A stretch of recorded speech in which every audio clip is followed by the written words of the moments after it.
We need someone like Samuel Gerard right now. In this case, the fugitive on the run is former police chief Grant Hardin. He was known as Devil in the Ozarks. Got the nickname after a conviction for rape and murder. A lot of charges of excessive force when he was police chief. He was sentenced to 80 years in prison. Yet somehow Hardin got himself a guard uniform and then waltzed out the front door of prison. That was on Sunday. The guards at the prison in Northwest Arkansas actually opened the door for him. Search parties have been on horseback, helicopters, boats, and ATVs searching for Hardin. But what you can't see in this video makes finding him all the more difficult. There's tons of caves in Northwest Arkansas and southern Missouri. Those deep labyrinths go in for miles. NewsNation correspondent Xavier Walton reporting from the Ozarks and shows us just how rough the terrain is out there. Leland, one of the things that has been extremely problematic and tough for law enforcement authorities trying to actually track down the Devil of the Ozarks. Look around, you see it here. I mean, we are in the middle of the forest. The area we're in, Calico Rocks. Yeah, it's named that for a reason. On top of the extremely rocky terrain, it makes it extremely difficult for law enforcement to try and track these guys. And you think about it this way, too. I'm getting bugs in my face. Imagine being an inmate, an escapee, being out here for more than 96 hours. Experts we've actually spoken to say if he's still here in this area on the ground, he is scratched up and going through an extremely tough time. We actually got on the water, spoke to an expert with Game and Fish, and he said the potential of him actually going onto the water, because it was about 3 miles from the prison, is likely, but comes with certain obstacles. With all of that said, all of these obstacles leading, as you look around, officials still believe, they're confident they're going to catch this guy. All right, Dave Canterbury is here, a New York Times bestselling author, wilderness skills instructor, reality TV star, survival expert. Dave, who has the upper hand given the terrain? You know, I think it's kind of a toss-up. You've got a lot of boots on the ground, so the terrain can be covered. The problem that you have is the chance of mechanical injury. You have the weather, you have the bugs, and you have the fact that he has no food.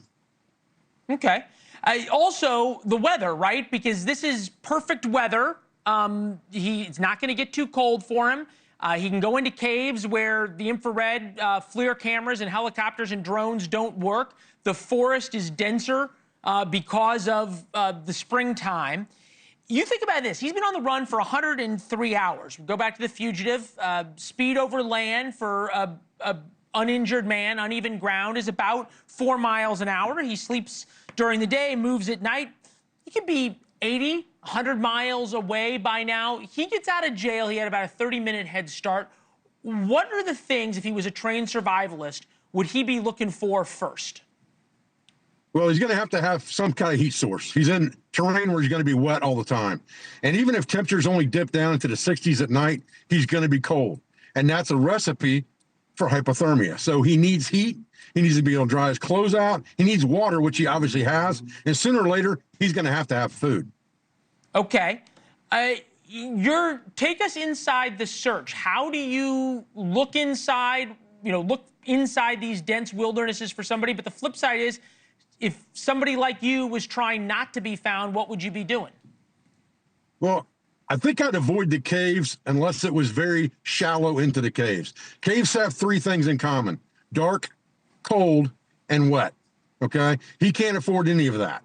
So he can't live in those caves. He's got to come out sooner or later, at least, to move around and try to find supplies. My personal feeling is the cabins are where he's going to be found. Some cabin, line shack, something he's trying to break into to find supplies. Okay, and look, there's a lot of folks who are hunting down there. It's not hunting season, but there's a lot of hunting cabins in the like. At some point, the longer this goes on, the better chance he has of staying and surviving for a longer time, correct? Depending on the supplies that he can come across. I would agree and disagree with that. If he finds plenty of supplies, he can get to a line shack or a cabin. Possibly that extends his time. The longer he goes without food, the longer he's wet, the longer he's not sleeping well at night, the more apt he is to make mistakes. Okay, and when you say make mistakes, if that's what they're counting on, what kind of mistakes do they need him to make?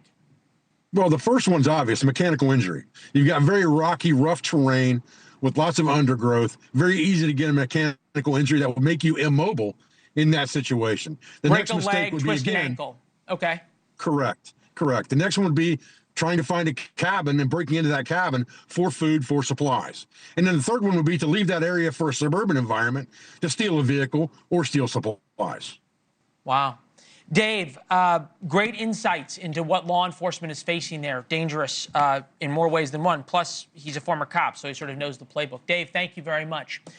Thank you for watching. Subscribe below and download our NewsNation app right now on your phone, and you will get fact-based, unbiased news for all Americans.